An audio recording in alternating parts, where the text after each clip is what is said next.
This channel does not promote any violent, harmful, or illegal activities. All content provided by this channel is meant for an educational purpose only.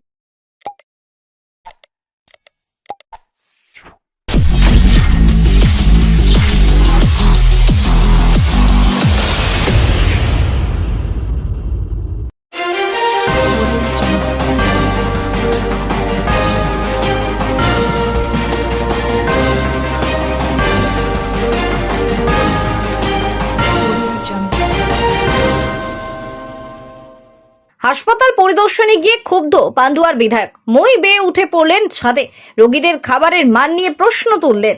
Pandua গ্রামীণ হাসপাতালের স্বাস্থ্য ব্যবস্থা ও পরিকাঠামো খতিয়ে দেখতে আচমকা পরিদর্শনে যান পান্ডুয়ার বিজেপি বিধায়ক তুষার মজুমদার।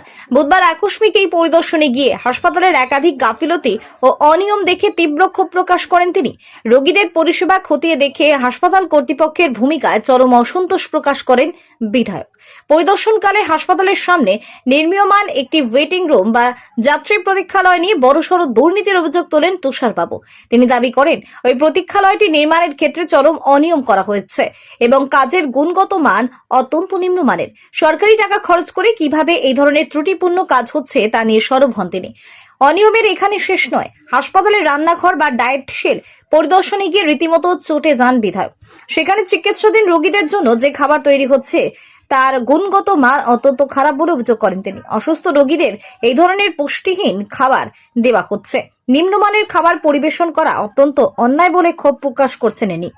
বিধায়ক তুষার কুমার মজুমদার জানান, হাসপাতালের স্বাস্থ্য ব্যবস্থা এবং রোগীদের পরিষেবা খতিয়ে দেখতেই আজ তিনি সরেজমিনে পরিদর্শনে এসেছিলেন, কিন্তু এখানে এসে যা দেখলেন তা অত্যন্ত হতাশাজনক। একদিকে প্রতীক্ষালয় নির্মাণে অনিয়ম হচ্ছে, অন্যদিকে রোগীদের অত্যন্ত নিম্নমানের খাবার দেওয়া হচ্ছে। রোগীদের স্বাস্থ্য নিয়ে এই ধরনের ছিনিমিনি কোনোভাবেই বরদাস্ত করা হবে না। এই সমস্ত অনিয়মের বিষয়ে হাসপাতাল কর্তৃপক্ষের কাছ থেকে কড়া জবাবদিহি চাওয়া হয়েছে এবং দ্রুত পরিস্থিতির সংস্কার না হলে আগামী দিনে মুখ্যমন্ত্রীকে জানানো হবে বলে হুঁশিয়ারি দিয়েছেন বিধায়ক। পান্ডুয়া গ্রামীণ হাসপাতালের বিএমওএইচ ডক্টর মঞ্জুর আলম বলেন, খাবার নিয়ে অনেক জায়গা থেকে অনেক রকম অভিযোগ এসেছে। সারাদিনে রোগীদের বরাদ্দ 55 টাকা সারা দিনের মিল। আনুমানিক 2005 সাল থেকেই বরাদ্দ খাবার দেওয়া হলেও এখনো সে তুলনায় কিছু পারেনি। যদি বাড়ানো হয় তাহলে খাবারের মান ভালোভাবে হবে, এমনটাই জানিয়েছেন রাঁধুনিরা। বিধায়ক বিষয়টি জানিয়েছেন, আমরা অবশ্যই সেটি উচ্চ নেতৃত্বের সঙ্গে কথা বলবো। খাবারের মান উন্নত করার জন্য বিধায়কের কাছে অনুরোধ রাখবো। হাসপাতালে পানীয় জলের ব্যবস্থা রয়েছে, তবে জেলা পরিষদ থেকে যে জলছত্র বানানো হয়েছে সেটি বিকল হয়ে রয়েছে। আমি বারবার চিঠি করার পর জানতে পারি জলের লেভেল অনেকটাই কম। ব্যুরো রিপোর্ট, আমার কলকাতা নিউজ। এই ঘরটা কি কোনো মানুষ কাজ করতে পারে? আপনারা বলুন তো, আপনারা তো অনেক ছোট, স্টোরের জিনিস এলো, বিশুদা দিয়ে গেল, আমি জিনিস গোছালাম। একটা সিস্টারই বলে স্যার এটাকে বলে সবথেকে বেশি কাজ করে, সবথেকে বেশি মাসিকটা খারাপ হচ্ছে। সাদা ড্রেস পরে যাদের জন্য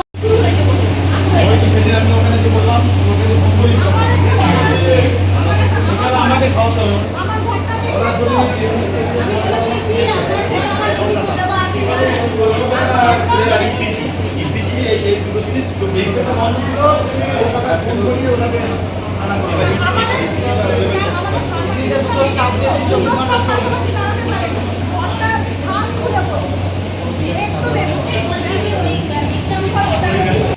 দেখুন, হসপিটালে আমি না বলে আসার কারণ এটাই যে আমাকে যখন ডাকা হয় তখন বিভিন্ন রকমের সুন্দর হয়, সব কিছু সুস্থভাবে হয়, সংবর্ধনা হয়, ভালো হয় সব কিছু।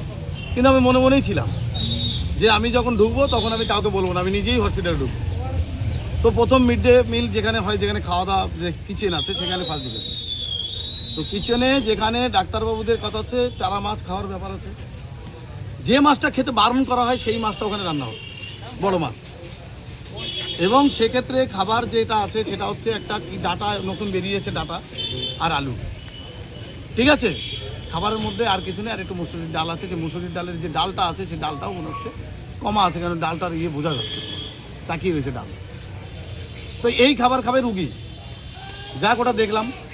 তো ওরা নাকি বলছে যে আমাদের আগের সরকার যে মিড ডে মিলের যে এটা দিত তাতে কম পয়সা নাকি ওদের হতো, ঠিক আছে। তো কি হয়েছে কি না হয়েছে তার একটা টেন্ডার হয়েছে, সেই টেন্ডারে যখন আপনাদের পোষাচ্ছে না তখন আপনারা বলুন বা আপনারা ছাড়ুন, বা অন্য কেউ যদি নিতে চায় নেবে। তো সেক্ষেত্রে হচ্ছে না, যাক শুনেছি। এবার আবার নতুন করে যদি সেরকম হয় বিএমএসকে বলবো যে এটা টেন্ডারের ব্যবস্থা করুন। যে নতুন করে কারা কী করবে, এবং আমি মাননীয় মুখ্যমন্ত্রীকে এই বিষয়টা আমি জানাবো। হসপিটালের বিভিন্ন জায়গায় যেখানে ডাক্তারবাবুরা থাকেন তার ভিতরে কোনো চর্চা নেই। আপনারা দেখেছেন, ছবিটা তুলেছেন, যখন তখন ভেঙে পড়বে, ডাক্তারবাবুরাই মরবে।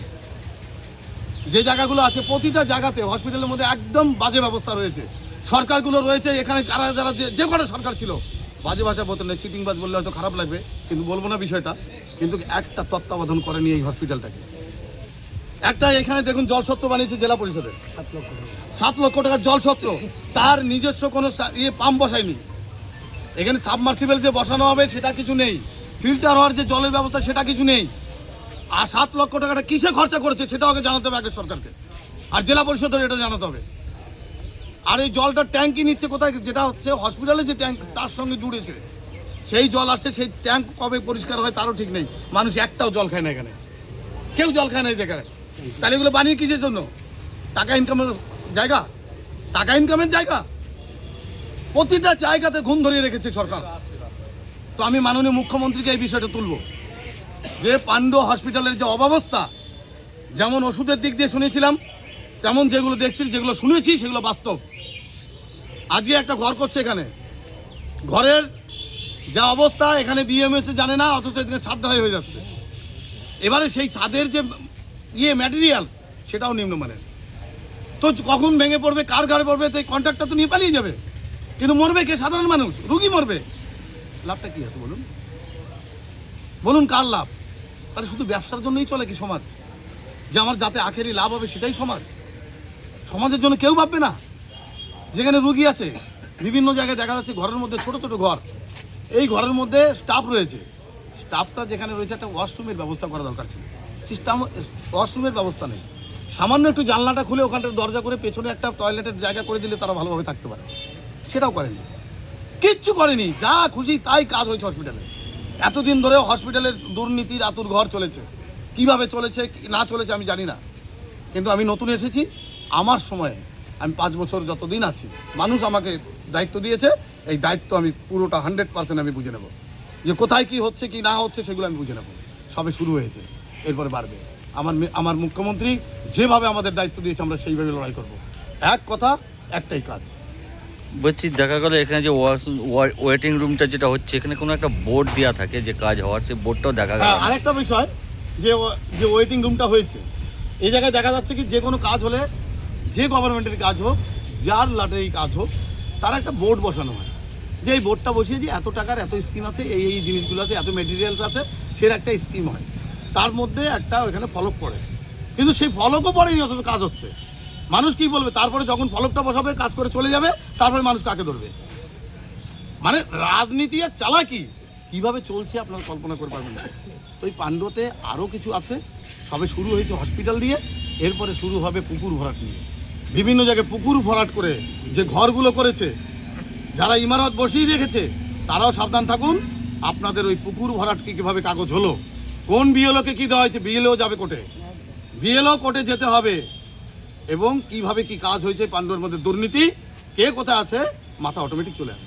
দেখুন, প্রথমত হচ্ছে খাবারের যে ব্যাপারটা, খাবারের ব্যাপারটা নিয়ে দীর্ঘদিন ধরেই অনেক জায়গা থেকেই অনেক রকম অভিযোগ এসেছে, ঠিক আছে, এবং আমি সেটা সমাধান করার চেষ্টা করতে গিয়ে যেটা পেয়েছি, আমি যারা খাবার পাই, সেলফ হেল্প গ্রুপ যারা আমরা রিক্রুট হয় SDON থেকে, আমি ওদের সঙ্গে কথা বলে যেটা দেখলাম, ওদের বক্তব্য যে 55 টাকা সারাদিনে মিল, তার মধ্যে সকালে হচ্ছে ডিম, দুধ, কলা, পাউরুটি, এর জন্য হচ্ছে 12 টাকা বরাদ্দ, দুপুরে হচ্ছে মাছ, ডাল, সবজি, ভাত, রাতের বেলা হচ্ছে ডিম, সবজি, ভাত। এই যে শিডিউল খাবারের, এইটা হচ্ছে 2005 না কত সালে, আমি সঠিক জানি না, তো সেই আপডেটটা আজ অবধি, যেহেতু জিনিসপত্রের দাম বেড়েছে, এখনও হচ্ছে ওটাকে আপডেট করা হয়নি। ওটা বাড়ালে ওরা বলছে যে আমরা খাবারটা ঠিকঠাকভাবে করতে পারবো। আমি অন্যান্য ব্লকের সঙ্গেও কথা বলেছি, সব ব্লকেই এখন এরকমই অবস্থা। তবেও আমি ওনাকে অনেকবার ওয়ার্ন করেছি যে আপনি হয় কাজ করলে হয় করুন, নয়তো কাজ ছেড়ে দিন, কিন্তু খাবারের ব্যাপারে, রোগীদের ব্যাপারে কোয়ালিটিতে কম্প্রোমাইজ করা যাবে না। কিন্তু সমস্যাটা ওরা ওটাই বারবার বলছে যে এই টাকাটা আমরা পুরোতে পারছি না। এবার MLA বাবু বলেছেন আমরা অবশ্যই হায়ার অথরিটির সঙ্গে কথা বলে দেখব, এবং আমি MLA বাবুকেও রিকোয়েস্ট করবো এই ব্যাপারটা দেখতে, যাতে করে ওদের রেটটা বাড়ানো যায়। আর হচ্ছে আপনার যেটা জলের যে ব্যবস্থাটা, জলে আমাদের হসপিটালের ইনডোরের মধ্যে এমার্জেন্সির ওখানে একটা কুলার কাম পিউরিফায়ার আছে, আউটডোরের সামনেও একটা কুলার কাম পিউরিফায়ার আছে, এবং হচ্ছে আমাদের যেখানে অফিস আছে অফিসের সামনেও একটা বাইরের হচ্ছে ক্লাব থেকে ওখানে করা আছে জলের ব্যবস্থা। এবার যে জলছত্রটা নিয়ে বলা হচ্ছে ওটা 2017 সালে জেলা পরিষদ থেকে বানিয়েছিল এবং বানানোর পর থেকে ওটা সেরকমভাবে ফাংশনাল ছিল না। আমি বারবার চিঠি করার পরে আমি যেটা জানতে পারি ইঞ্জিনিয়াররা ভিজিট করার পর যে হচ্ছে ওইখানে জলের লেভেলটা হচ্ছে এতটাই কম বা এটা ঠিকঠাকভাবে করা যাচ্ছে না, যে কারণেই হোক মোটামুটি ওটা নন ফাংশনাল এখন। এমন অবস্থায় ওইটা আমি আবার হায়ার অথরিটিকে চিঠি করব এবং এর মধ্যে আমার করার মতো কিছু নেই, মানে আমি যে নিজে কিছু করতে পারবো এরকম এখতিয়ার আমার নেই। হচ্ছে কোয়ালিটি অ্যাসেস করলে সামগ্রী হচ্ছে কোনটা ভালো কোনটা খারাপ। আমরা ডাক্তার, আমাদের পক্ষে এই অ্যাসেসমেন্ট করাটা খুব মুশকিল। আমরা নিজেদের পার্সোনাল বাড়ির কাজে করতে গিয়ে যেটুকু আমাদের অভিজ্ঞতা সেই অভিজ্ঞতা দিয়ে আমরা এটা অ্যাসেস করতে পারি না। তো কালকে যখন ছাদঢালাই হয়, আমি যখন জানতে পারি যে ছাদঢালাই হচ্ছে, আমি আমার অফিসের লোকজনকে নিয়ে যারা বয়স্ক একটু এই ব্যাপারে বোঝেন তাদেরকে নিয়ে গেলাম ওখানে। ওরা বললো না কাজ ঠিকঠাক হচ্ছে। এবারে শিডিউল ওরাও জানে না, শিডিউল হচ্ছে আমিও সঠিকভাবে জানি না। এবার এই ব্যাপারে আমি যেহেতু এমএলএবাবু বলেছেন, আমি হচ্ছে বিডিও ম্যাডামকে এবং হচ্ছে ইঞ্জিনিয়ারকে জানিয়েছি। ওনারা আশা করি ব্যাপারটা খতিয়ে দেখবেন যে নিম্নমান কী ব্যাপারটা প্রবলেমটা আছে, আশা করি ওনারা মিটিয়ে নেবেন।